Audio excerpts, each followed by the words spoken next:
How you doing all? Dick Linky here, and I want to let you know that what you're about to watch is a retro video pulled straight from the archives. And they're just some videos that we had sort of laying around. I hope that you guys enjoy. Hit that like, hit that subscribe, and welcome.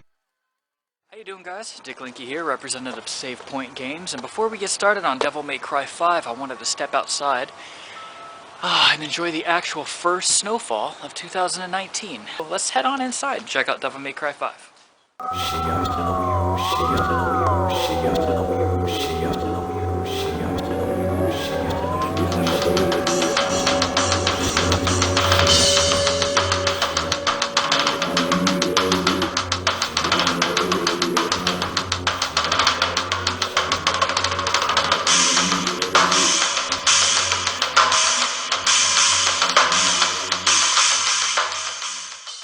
And I'm Dick Linky here with Xavier Omega.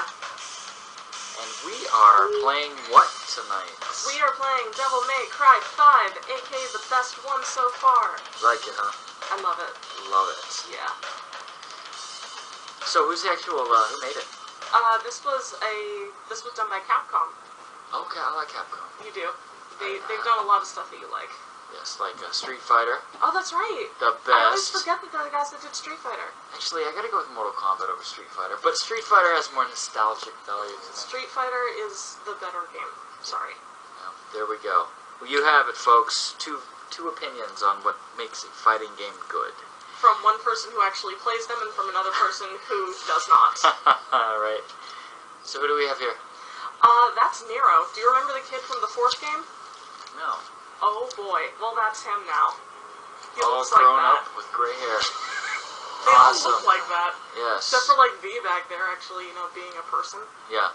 So rather than try to take anybody through the story mode, which I've already beaten, we're going to go ahead and do what's called the Bloody Palace mode, which I feel like you're going to enjoy. I will enjoy it. Because it's just straight combat for days, no Very story. Nice. Very nice. You don't have to try to understand the story at all. Right. Good, good, good. So what kind of game is this, What kind of game is this? That's actually a good question and a fun one. Most people would call it hack and slash. In a lot of circles, it's called a spectacle fighter. Okay. Because the combat is based in style for the most part. But I just usually end up calling it a hack and slash, and then game journalisms call it character action. Oh, very, very nice. Yeah. So, to answer your question, This was released very long ago, wasn't it? No, this was released back in March. It's July. Yes. So this game is not even 6 months old. And does this come as a physical copy only, or can you download it? You can download it. That's actually what I had to do because my local game retailer just completely screwed up my order. Shall we name names, everybody? No, we shouldn't because that's been redacted. Redacted. Alright. Well, very nice. Well, so far the graphics are pretty decent. The graphics are beautiful. But let's get into some of the gameplay and see the actual... what the graphics actually look like. Yes. So, for the most part, the graphics are done in what was called the RE engine. I haven't played this in so long, so I don't remember how to play.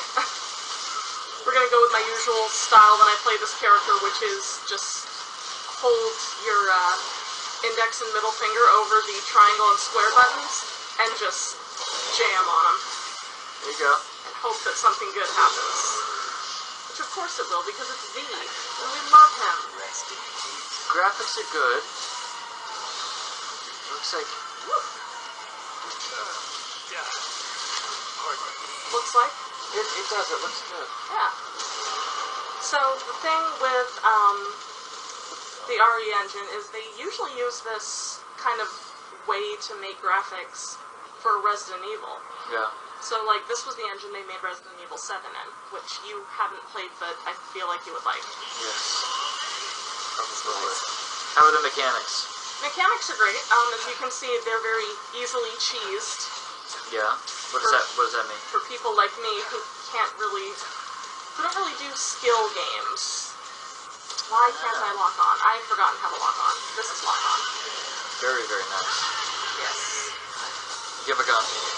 Not as V, I don't. Instead, I have a bird that will shoot things for me, and a panther that will also shoot things for me. I see the panther. Yes.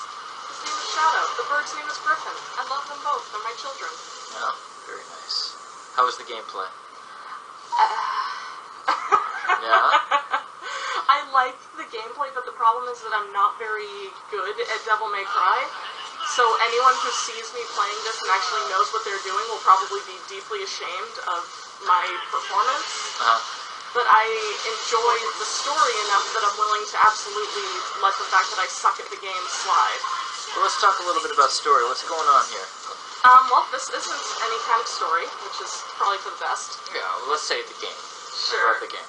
So in the game, there is a demonic tree that has spawned in some kind of European town, and at the base of it, there's some kind of demon devil thing. Oh god, how do I move? And Dante got sent in to handle it by the guy that I'm playing as. Yeah. And that kind of screwed up, and then nobody knew where Dante was, and the kid from the fourth game, Nero, was supposed to go back him up. Hi, Kaju.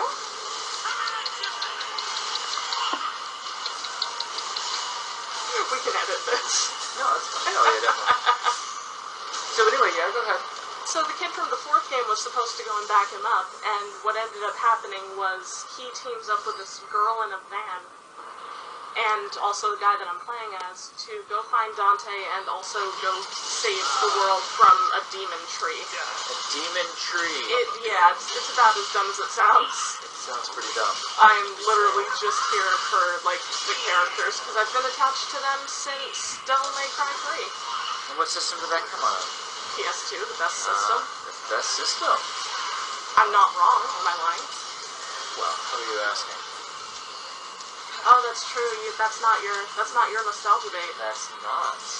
That's okay. I'm sure there's plenty of people out there that would agree with you. PS2 is the best. Oh. Plenty. I think it's a great system, honestly. Yeah. It really is. It's a great system, hands down.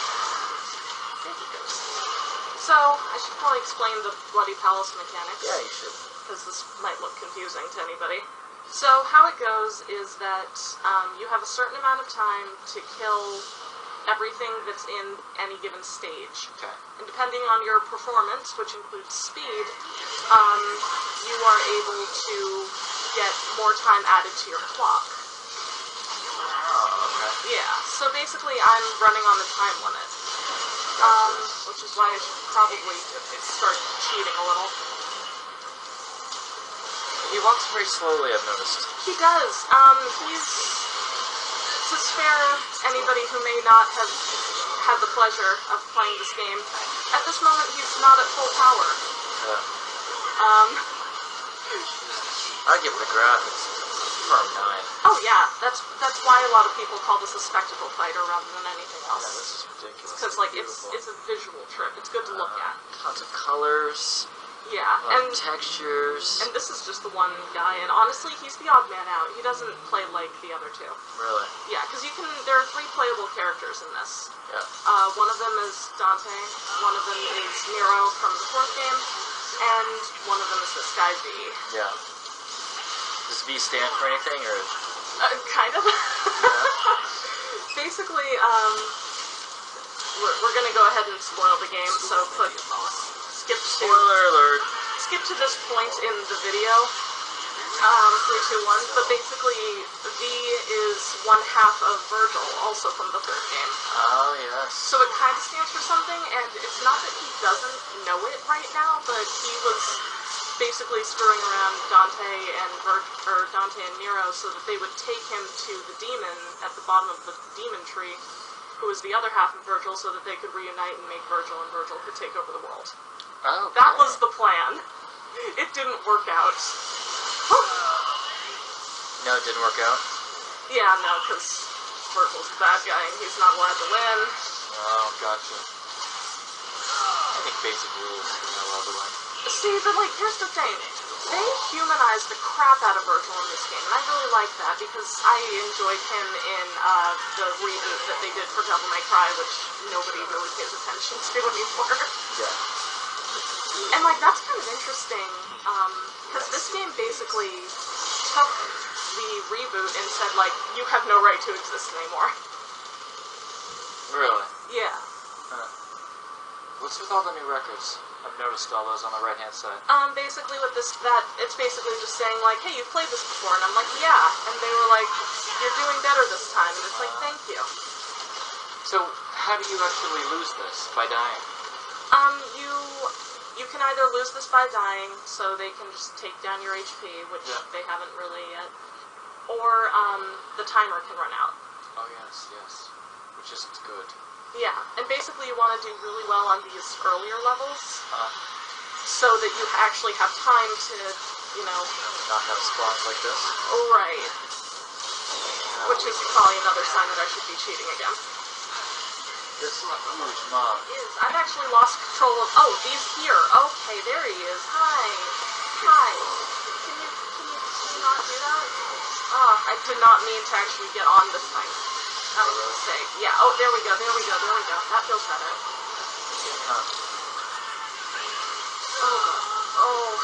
Oh, we're not good at this game. Oh yeah, that thing's stealing health from the other enemies around it. Really? Yeah. So, the enemy mechanics on this are, like, very unique as well. Where are my guys? Oh, shoot. That's why my panther's not helping me. He was dead. We can do it. Get him. So is this a good game compared to what you typically play, or what you typically like or dislike? It's very similar to the things that I usually like, but the thing is that, like, the moment that I beat the game, I forgot all about it. Why? Really, why? Because it's a story-based game, and once the story was over, there was nothing to really think about. Huh. A lot of people would say that the Bloody Palace mode is something to think about, but as someone who isn't very bothered by skill in terms of how this game goes, it was nothing I didn't really... It was nothing I needed. Do you consider this a noteworthy game? Yes. You do? Yes. Is it something you can invest yourself in? For sure. Yes. Not to the point where I'm willing to be very good at it, but enough to the point where I'm willing to tell everybody I've ever met to play it. Is it a game that once you turn it off, kind of like you're saying no, but once you turn it off, you think about wanting to play it again, or is it one of those things that just sits in the corner until something better? A little bit. It's something where if someone says, oh, I've never played that, I will immediately, like, set aside time to get them to play it. Yeah. But if they've already played it, we're like, yeah, that game was good, and then never have to think about it again. So you recommend it, definitely? Oh, hands down. Oh, shit. Yep, that's the death. Yes, Oh. I do recommend this game, even if I'm not very good at it, because I enjoy what the story did for Devil May Cry as a franchise. Yeah. And I think that the characters are very compelling. Huh. All the time. Who's your favorite character? V, of course. Oh, really? Okay. Well, V/Virgil. It depends. What separates them? So, plot-wise, V is supposed to be Virgil's human side. That's his humanity. So, Wow. yeah, Okay. so that's, like, the part of him that, like, misses his mom. Is that his shaggin' wagon? No, that's actually Nico's shaggin' wagon. Ah. Nico is the girl that Nero teams up with for the adventure.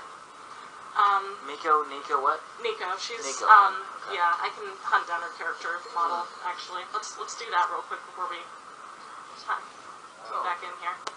So, let's go. So that's the wagon. They all just chill in there, for the most part. They're like a band. They are kind of like a band, to the point where I've written stories where they are a band. It's Okay. pretty dumb. So, but it is noteworthy enough for you to, like, branch out and, like, write a story, or... Oh, yeah, because like I said, the plot and characters are the best thing. So this is Nico. Yes. I like that she smokes. Yeah, she smokes and she has an accent, and that's actually her handiwork. She makes the arms that Nero uses. Oh. So she's very intelligent. She is. She's the total package. I love her a lot. Mechanically inclined. Yeah, the sad thing is that you don't get to play as her. Oh, that is sad. Which would probably mostly just be, that would probably just end up being, like, running over everything. Yeah. So again, like, what separates them? Oh, so V is supposed to be Virgil's humanity. Gotcha. And so that's like the part of him that's like emotional and misses his mom, and like, because their mom died when they were like 6. So, like, that's the part of him that's like very just sad and upset all the time.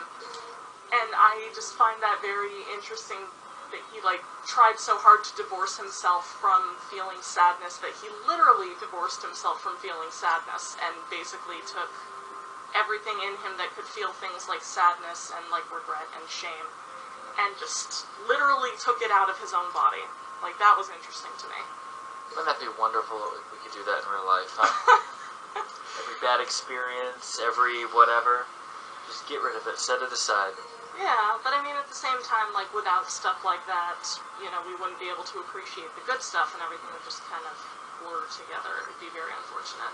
Which brings me to my next topic. Tonight's game is being brought to me by Natty Daddy, which is nice and chilled in a mug set off to the side during this wonderful Let's Play Sunday. This video is not sponsored by Natty Daddy. No, but it should be. Alright? So with that being said, you know, do you like the game? Of course. Scale of 1 to 10. Solid 8. Solid 8. Solid 8. Fair enough. Fair enough. Are there any better hack and slash games over this one? Yes, and I'm going to catch some flack for this because my answer is DMC Devil May Cry, the reboot. Oh. The reboot that they released before this one made it essentially obsolete. Huh. Okay. No, there's like this huge amount of contention for whether or not that reboot should even exist, and I think it should because I liked the story and I liked the gameplay. And it's also a solid 8 in that I loved it when I had it, and then the minute I finished it, I forgot all about it except to like write some stories to appease Bree for a little bit. Really? Huh. Yeah. Very, very nice. So we're switching tacks a little bit, and we're going to play for a bit as Nero. Okay, so let's check this part out. Yeah. I love how the tires are Devil May Cry tires. Yeah, I'm not sure how Nico got her hands on them, but I like them a lot. Custom made. Tire warehouse. She probably made them herself. Probably. Just knowing Nico. That's true. She's very smart, as we've discussed earlier. Very, very mechanically inclined. Ooh, that's interesting. Now, who's this? This is Nero. He's from Devil May Cry 4. Oh. He is actually Nero's son. So do you think that's his real hair color, or do you think that's Boggs? I'm considering that both Virgil and Dante and their dad have that hair color. I'm assuming that's real. I think we can go with that. You guys can leave a comment below letting us know if you feel that that hair is real, or if it's a box job. Alright? Very nice, very nice. So if you could make one improvement to this game, what would that improvement be? And no, the cat cannot be included in this. Oh, damn, because that was going to be my inclusion, would be I want more stuff about the Panther. Yes. I'm going to go ahead, because I don't really have an eye for it, except for, you know, maybe making the mechanics a little bit more fluid. It's not to say this isn't a very fluid game, it's just that I'm not very fluid, as you can see. Or, if I can't have that, I would want maybe Virgil to be playable, or Lady and Trish from 3 and 1 to be playable. Oh, really? Yeah? Yeah, so basically either, like, more playable ladies or Virgil. Huh. Or make it more fluid. That's good. I mean, that's a good improvement. That's Yeah. it? Like, What- well, in terms of, I guess I could get more specific in terms of what I mean by fluid. So, I like the game, but the reason that I tend to like the reboot over,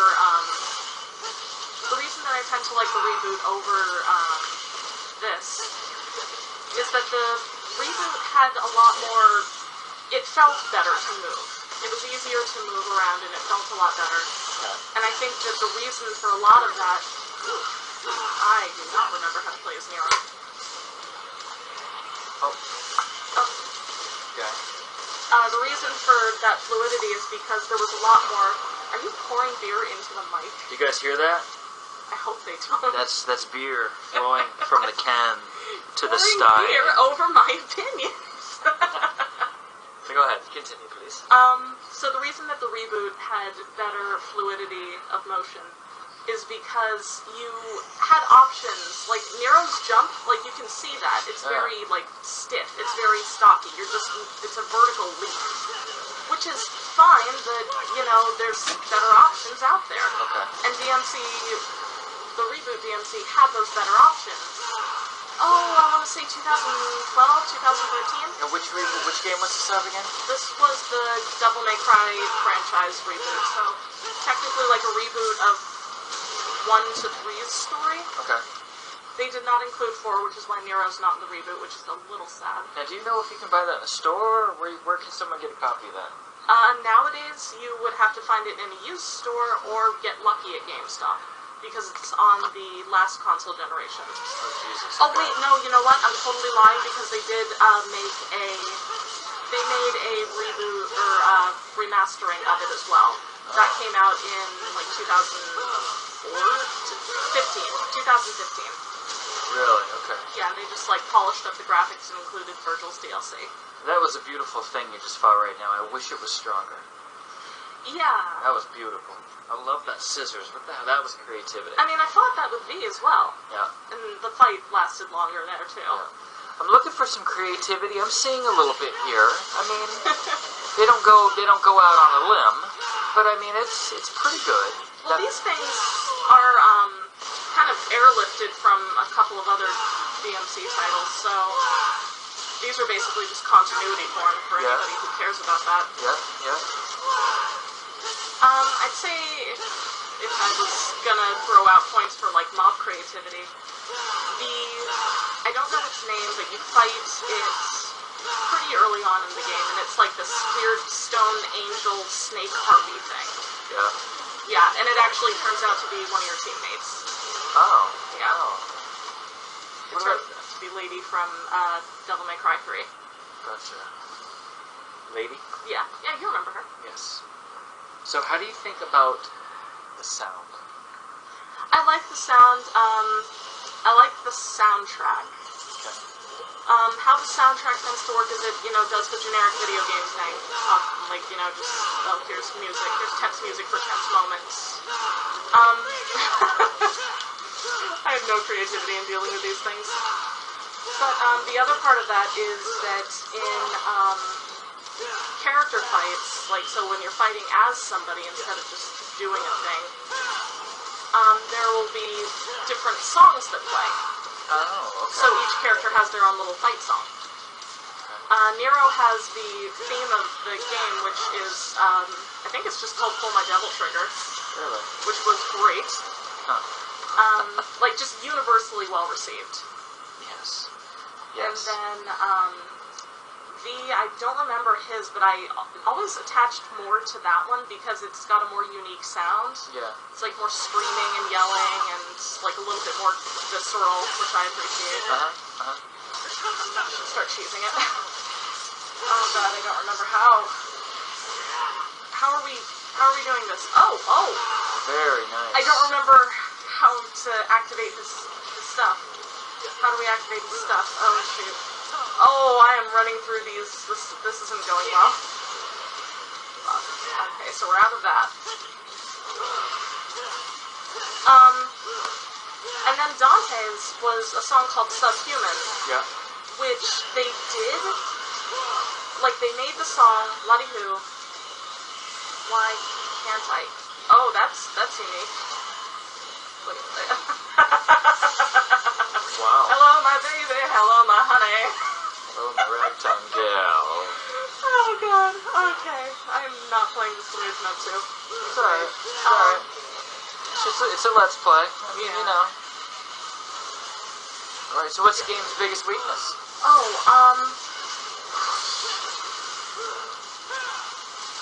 Lack of playable Virgil. Virgil's not playable, which was a huge disappointment given that getting to play as him was a huge reward in other games. Okay. And also, what's the other half of that? If this game has a big weakness, it's that it doesn't give enough focus to the things that I like. Okay, like what? Well, V for one thing. I like him a lot, and so I feel like he should get more attention rather than just Nero whining. Oh, speaking of Nero whining, here's another thing. I thought the ending was kind of, like, dull and kind of lame. Okay. The way, here we go, more spoilers for the end of the game. So skip to this part in the video if you don't want those spoilers. Right. So the story ends with Dante and Virgil being trapped in hell and having to fight their way out, which is standard. It's standard. But the thing that annoys me is that Virgil apparently didn't know that Nero was his son. And then immediately once he finds out, he just kind of goes like, oh, that's interesting, and then doesn't talk to him. They have no conversation except for just kind of like, okay, well, you beat me up, so I guess I have to be nice. Wow. Yeah, like that's it. That's not good. And so I thought that the story was kind of a wash, especially when they like hit that point. Huh. Sounds kind of cheesy. It was cheesy. Yeah. Oh my god, how do I do the thing? Oh, I did it! Yes! Finally! And I didn't do it fast enough, that's fine. So, what's the game's biggest strength? The game's biggest strength is its characters. Everybody is kind of, compelling, and you can get behind absolutely everybody. Even if you don't necessarily like them, you can appreciate them while they're there. I like the fact that they pulled in influence from the anime, which a lot of people consider to be non-canon. And I like the characters. I like the soundtrack. The combat's kind of a C, like, you know, C+. But everything surrounding the gameplay builds it up enough that I'm not really bothered by it. So before we head out, do you want to play the last character? I would love Dante. to play Dante. Alright, let's see Dante, everybody. I'm so bad at Dante. That's alright. That's alright. Because, like, he's a lot stiffer than Nero, which is saying something. Alright, who's gonna say it? No. Here's the thing, it's like a funny story about that. So, I'm playing, like, the last couple matches of this. Like, I'm playing, like, the last few worlds of this. Like, the weekend it came out. And Mom comes upstairs, and she's like, oh, are you still enjoying your game? I go, yeah, it's a fun game. And she pokes her head around, and she just sees, like, Virgil and Dante running at each other with swords. And she looks at them in the face and goes, okay, I understand why you play this now. Right. And I had to be like, no, not the case. Right. That's funny. The funny thing is that, like, Virgil, yes, Dante, absolutely not, but they're supposed to be twins. So, yeah. Huh. Well, so, any last-minute thoughts?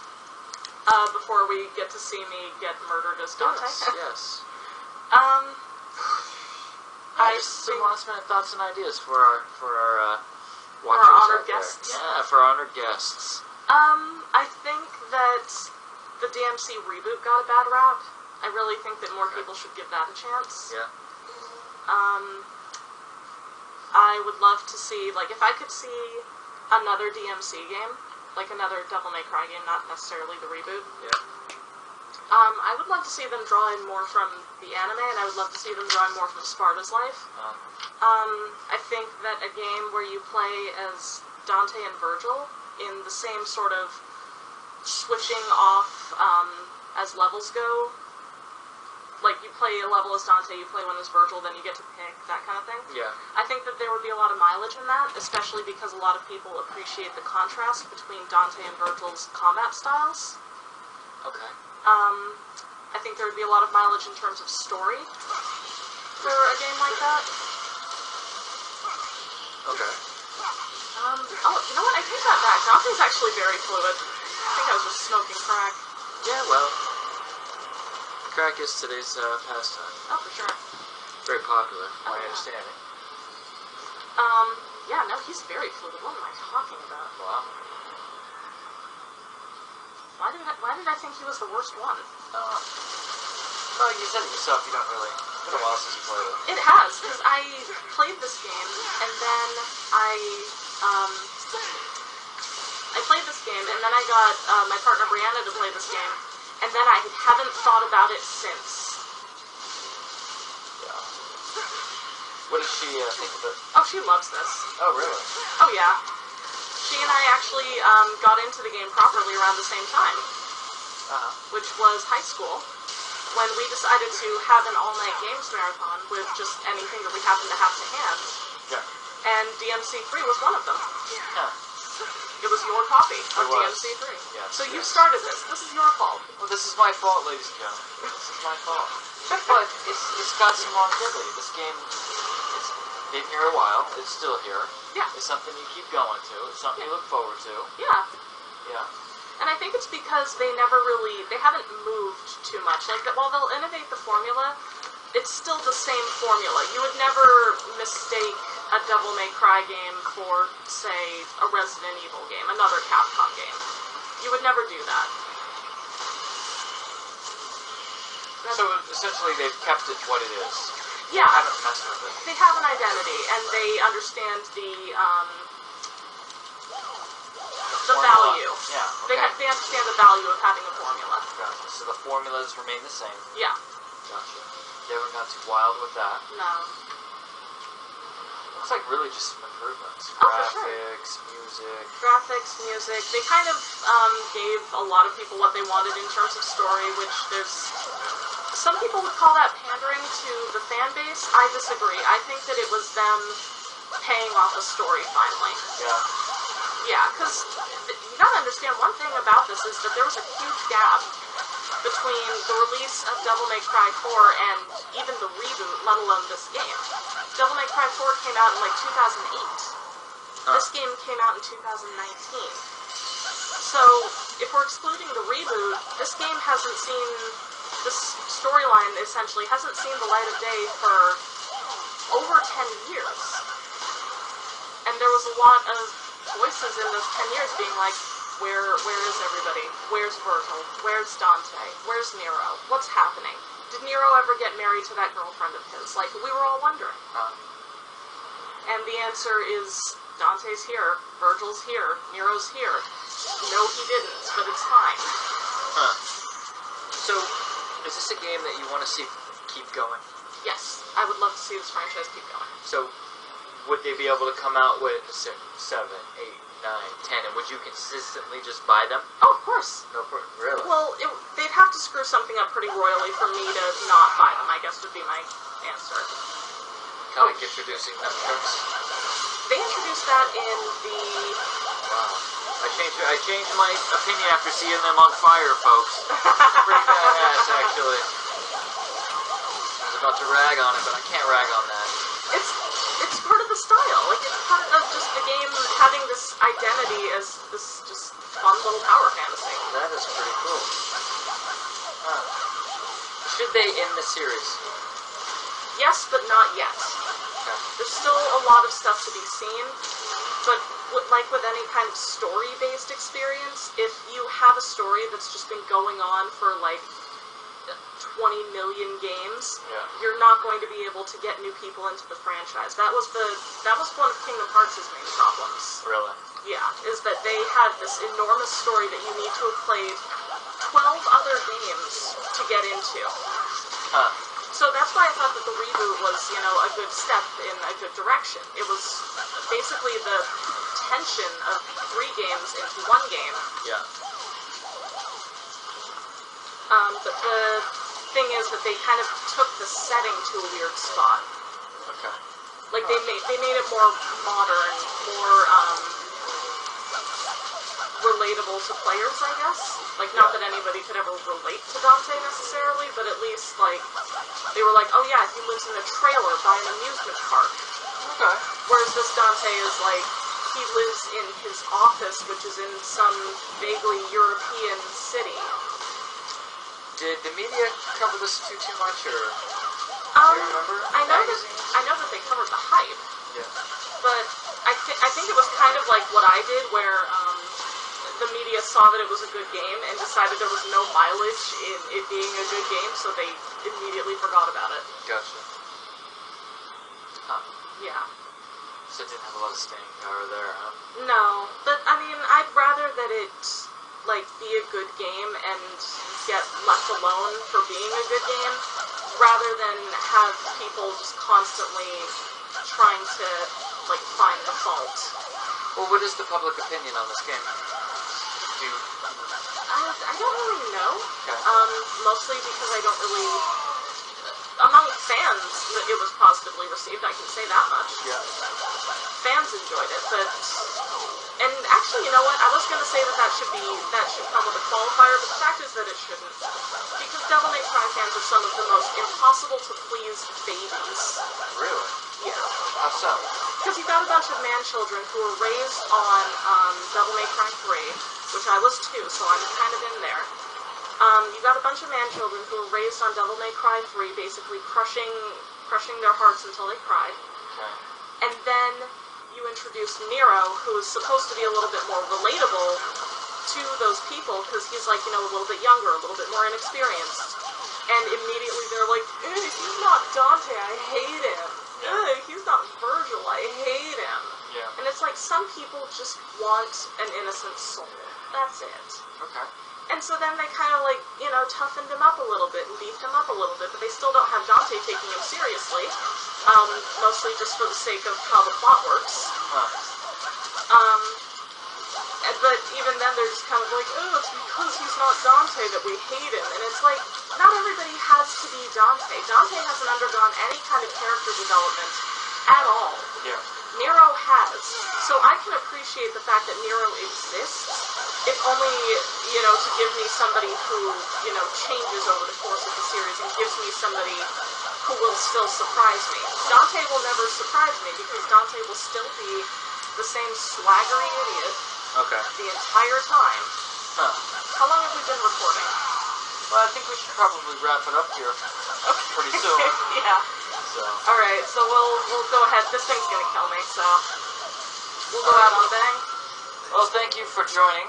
Thank you for joining us, you guys. Sorry I pissed all over Devil May Cry 3. Alright, everybody have a fantastic evening. This concludes our Let's Play Sunday. Q&A Sunday. Alright, catch you all later. Bye, guys.